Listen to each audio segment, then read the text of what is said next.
In April, it seems people have the itch to try something new.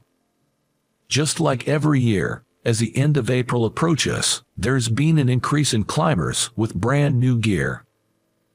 At the lodge, while serving meals, I'm constantly on the lookout for anyone who might be overconfident in their shiny new equipment. Preventing accidents before they happen is also part of the job for those of us making a living off the mountain. My name's Jake Sullivan. I just turned 29 this year. If you ask me about my profession, I'd stumble a bit on the answer. Currently, I'm working as a mountain guide and part-time at the lodge. I stay in the U.S. working these part-time jobs, and once I've saved up enough, I set out to conquer mountains overseas. Mountaineering is expensive, and things like permits can be a hassle, so I can't always jump right into it. It's especially tough for a broke climber like me. But a job with a goal in mind doesn't feel like a burden. This season, being able to live and entrust myself to the wilderness is my ideal environment. Today is the last Saturday of April, and many people are heading into a long weekend. The lodge is bustling. There are plenty of regulars. But there was one woman who clearly stood out. She seemed to have depleted quite a bit of energy to get here.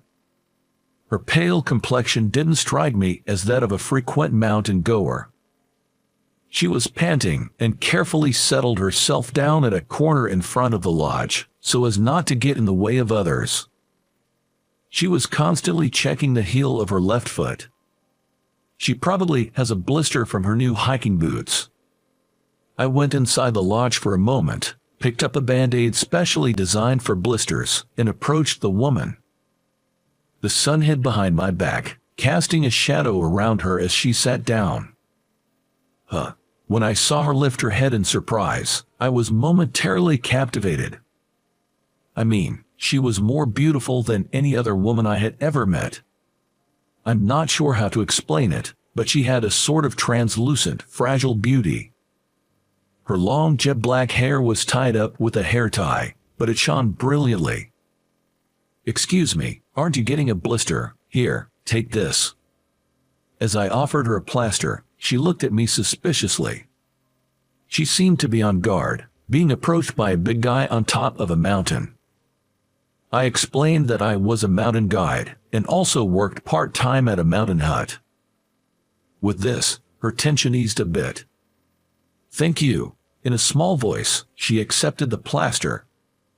All the while, I couldn't help but look at her gear. It all seemed brand new, like this was her first time hiking. "How far are you planning to go?" I casually asked her as she took off her hiking boots and lowered her socks to check her heel. It was already past noon.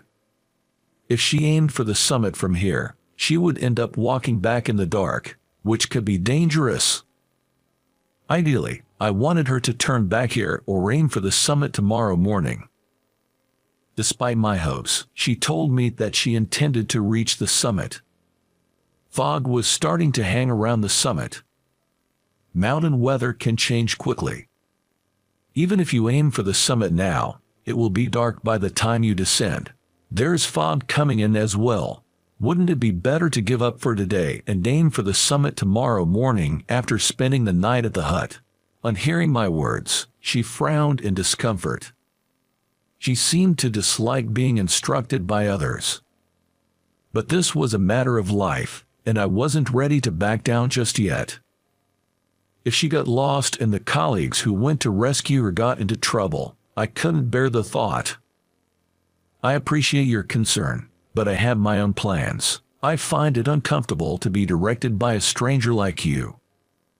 Contrary to her delicate and seemingly quiet appearance, she clearly voiced her opinion. I was a little surprised by this unexpected gap. Casting a glance at me, she quickly started to pack her things. She seemed to want to leave here as soon as possible. "Hold on a minute, are you really going?" She ignored my hurried words. It looked like it was going to be difficult to stop her. I quickly called out to the boss of the mountain hut, explaining that a potentially dangerous guest was going up and I was going to accompany her. He quickly gave the go-ahead, so I grabbed my always-ready backpack and followed her. Soon, I could see her brand-new backpack. Thinking she might dislike it if I got too close, I kept my distance while watching her clumsy hike. Just as I expected, her pace was slow. All the other hikers we passed were hurrying down the mountain. The fog near the peak thickened, and the scent of rain grew stronger. Unaware of the changing weather, she was persistently moving her feet. Even a dull guy like me could tell that she had some reason for climbing this mountain. I wish I could grant her desire. But this weather isn't good. I caught up with her at a run and called out, "We'll have rain soon. Let's turn back." Caught on the shoulder by me, she turns back in surprise. Her face had turned completely pale. She must have been pushing herself too hard to get this far. It might even be difficult to turn back all at once from here. "You're persistent. Leave me alone." She tried to shake off my hand on her shoulder, but it seems like she didn't have the strength left for even that. The next moment, a streak of lightning flashes, followed by a thunderclap. Big droplets of rain started to fall immediately. "Do you have a raincoat?" She shakes her head in response to my question. I was a little annoyed at whatever sports store she had gotten her gear from. Not at her. I was annoyed at the salesperson who hadn't given her any rain gear. But this was no time to be annoyed. The rain was getting worse by the second. I hurriedly set up a small tent in a place off the path that looked safe. "For now, get in." Just after I forced the somewhat resistant her into the tent, the rain turned into a downpour. I'm glad we made it in just in time. I was deeply relieved that we got in before we were soaked to the bone. The small tent was barely enough for 2 people. To prevent it from being blown away, I'd go outside once and secure it properly.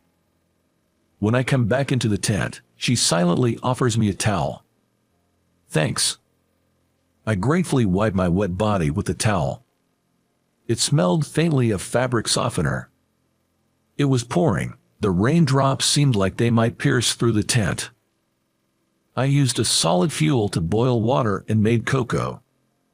It was a storm outside, but the sweet aroma of the cocoa made me forget about it. The inside of the small tent felt like a different world.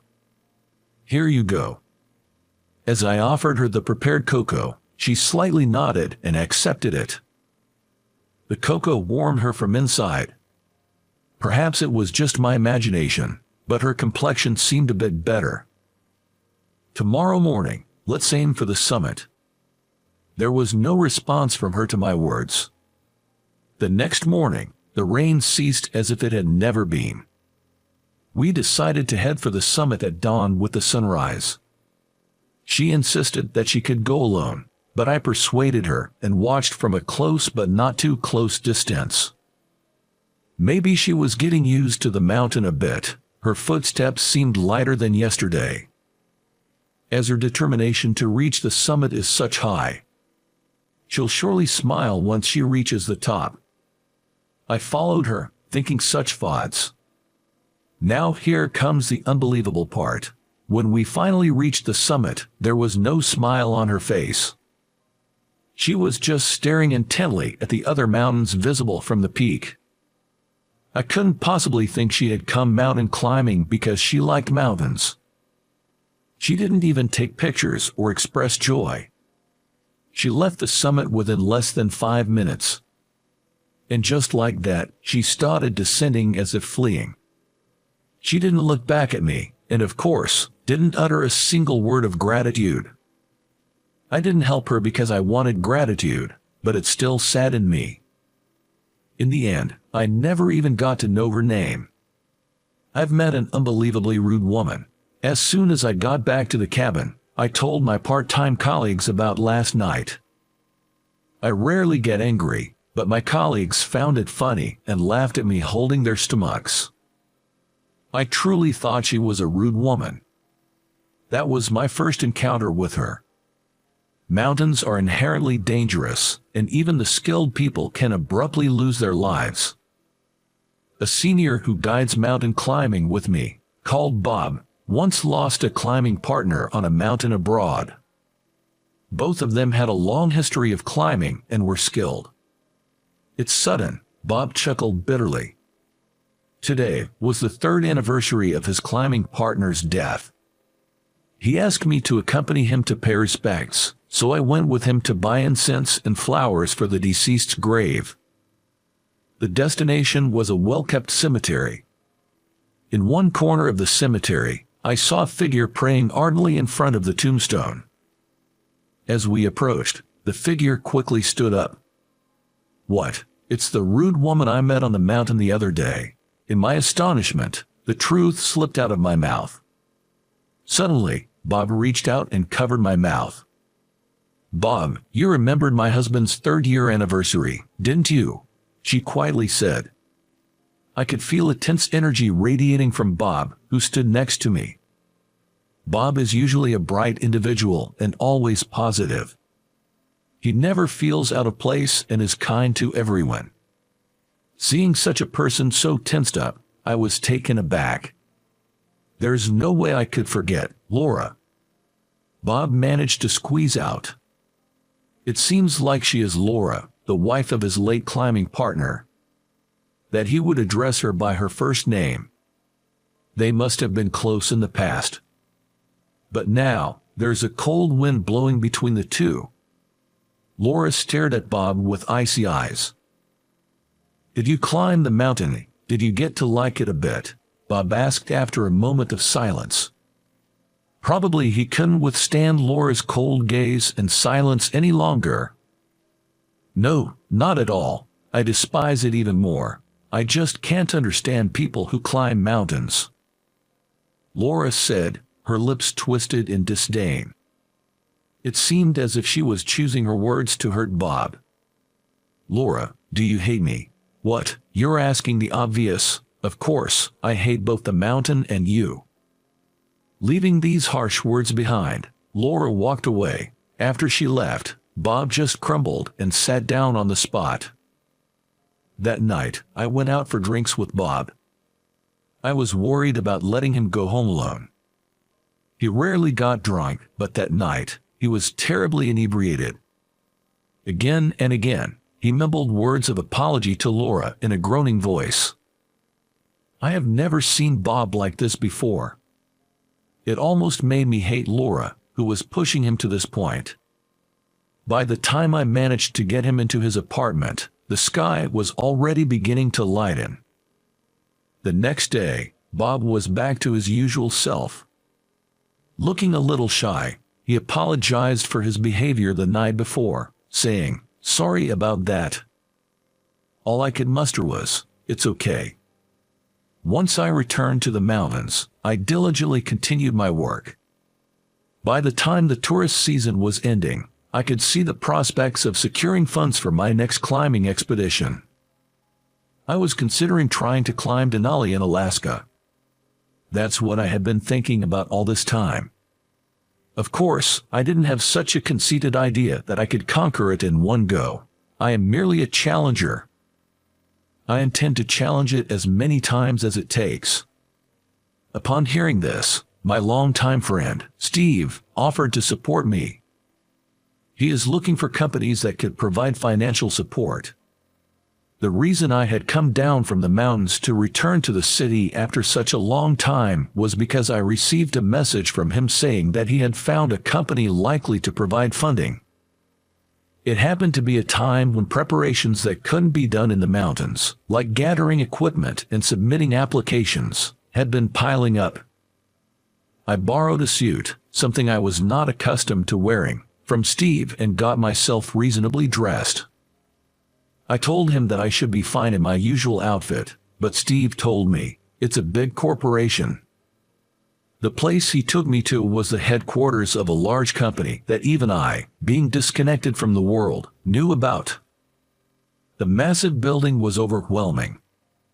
From the entrance, you could see business people in suits going in and out, looking very busy. I couldn't believe that Steve had managed to rope in such a big company. I followed him into the building's entrance. The lobby at the end of the bright, open atrium seemed to reflect a positive and open corporate culture. While Steve was confirming our appointment at the reception counter, I absent-mindedly stared into the lobby.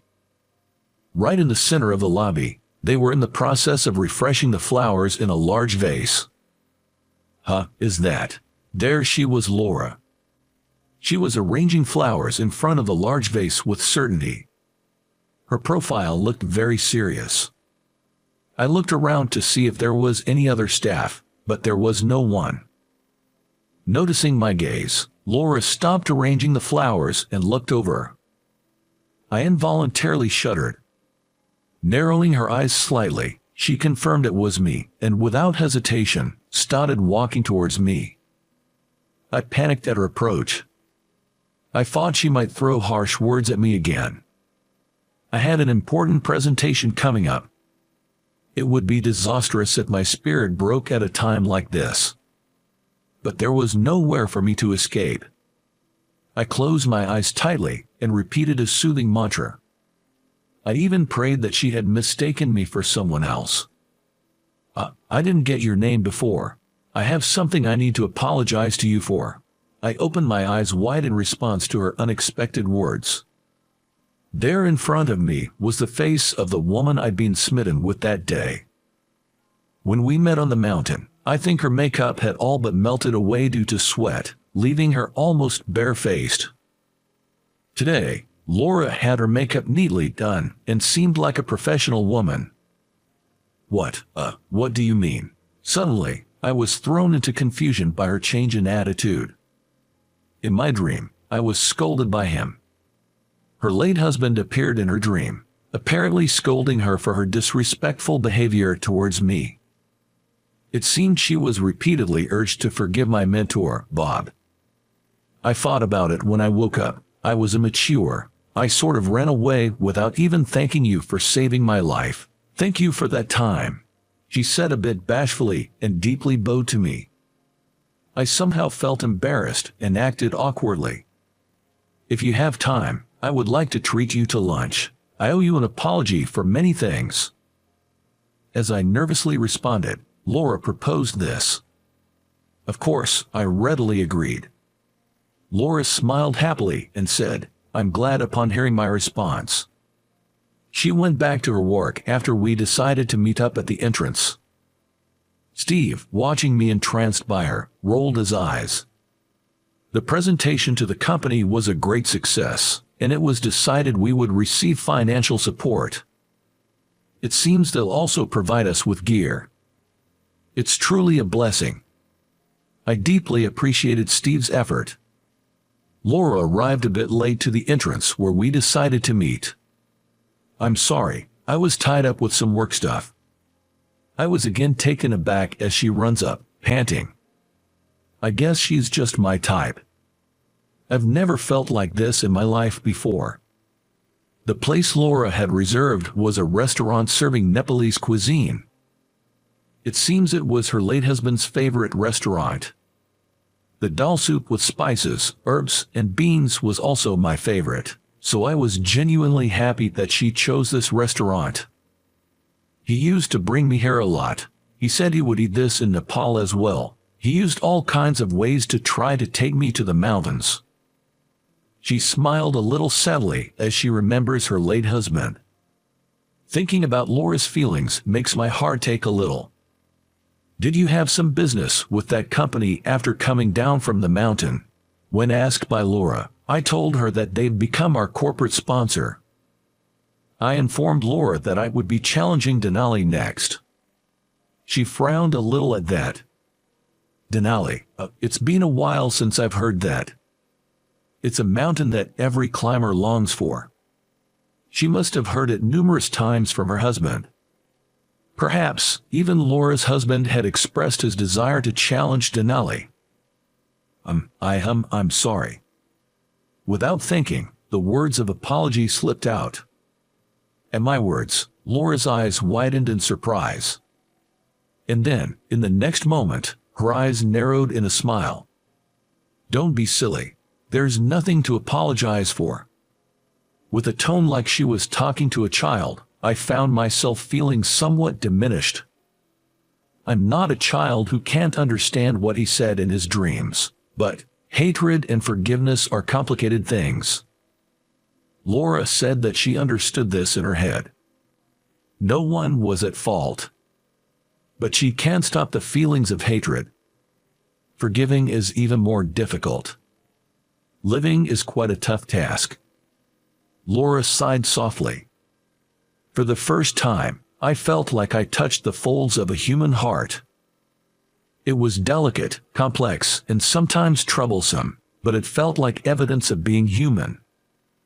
Perhaps you don't have to forgive. That's the general public's opinion, not necessarily how you feel, right? I wasn't sure if I should say such a thing. But I couldn't not say it. There's no need to conform to a certain mold. You can hate when you feel hatred. Forgive when the time comes to forgive. I think that kind of freedom should be allowed. A distressed image of my senior, Bob, crossed my mind, but these words were my true feelings. It's just absurd to suppress feelings in order to fit in the stereotype. Yes, thank you, I feel a lot better. As she said that, Laura's face seemed to lighten, like a weight had been lifted off her.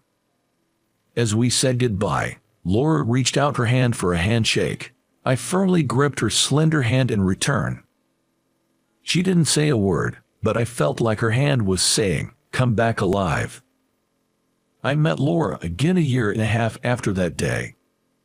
My attempt at Denali had ended in failure.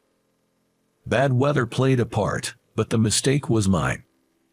It would be fair to say that it was a desperate retreat. In the continuing bad weather, I dug a snow cave and endured.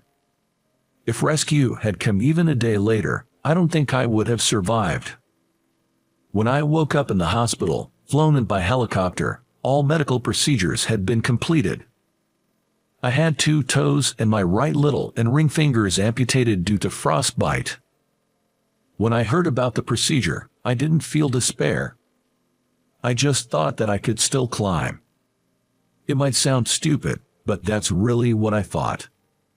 The first thing I did today, after finishing my treatment and finally returning to the States, was to look for a hamburger shop. I just wanted to have American food, and I couldn't help it. I ordered cheeseburger at an old, traditional restaurant. After one bite, I felt like crying. I felt like I had finally come home. Next, I went to see Laura. I knew where her flower shop was before leaving the States. Not wanting to disturb her work, I waited at a nearby cafe until her shop closed. I could see Laura working. I think spending my afternoon absent-mindedly watching Laura going about her daily routine, a life I knew nothing about, was a luxury. In line with the closing time of the flower shop, I left the cafe. And then, I eagerly waited outside the flower shop for Laura to come out. Laura. After making sure she had pulled down the shutter and locked it, I called out to her quietly. Sitting on the guardrail on the sidewalk, I waved to her. Laura was genuinely surprised.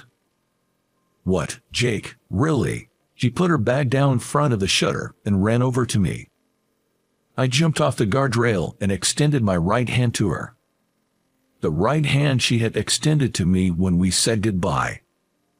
I thought it was my turn to offer it this time. When Laura ran over to me, she took a sharp breath as she looked at my face. The signs of severe frostbite were still very visible on my face. It was in a pretty bad shape. Even a part of the top of my ear was missing. On top of that, my right hand was still wrapped in bandages. It was obvious something had happened. "I'm back, Laura." Seeing my outstretched right hand, Laura seemed to understand everything. Her face crumpled and she looked down. She probably remembered her late husband. "I'm back." I say it one more time, looking into her face and smiling. "There's no reason for you to say I'm back to me." Laura says that, batting away my right hand. Her voice trembles slightly. I know it's selfish, but I think the reason I survived and came back was because I felt like I had to say I'm home to you. Inside the snow cave, each time I felt like I was losing consciousness, I remembered Laura's face as she arranged flowers with such concentration. Even about the first time we met on the mountain. Again and again, I kept remembering Laura. And I thought, I want her to smile. Her sad face, her angry face, her troubled face, they are all lovely, but I want to see Laura's smiling face. When I say I'm home, I want her to say welcome back as if it's the most natural thing in the world. You say the same thing. He used to say the same thing. As Laura let out a small sigh along with her words, she slowly lifted her face to look at me. She looked at me as if she was searching for something. She probably wanted to know my true feelings. I think the one who taught me about being human was you when all I thought about was the mountain in the past. The only one who can fill the void in me as a human is you, probably. I was a bit embarrassed and my voice trailed off towards the end, but that's how I really feel. Will you fill the void in my heart? At Laura's words, I nodded enthusiastically and picked her up like a child. I'm home, Laura. When I put my forehead to hers and said that, Laura chuckled. Welcome back, I'm glad you're safe. Laura's smile was clear like glass, and it was the kind of smile that made me feel like I had to protect her forever. A few years later, I challenged Denali once again and succeeded. From the summit, I made a call via satellite phone to report my successful climb. The one receiving that call was Laura, waiting for me at the base camp. Remembering her smile as she enthusiastically said she'd be the first one to say welcome back. I'll be back soon. I said that at the end of the call. On the other side of the phone, Laura answered with a yeah.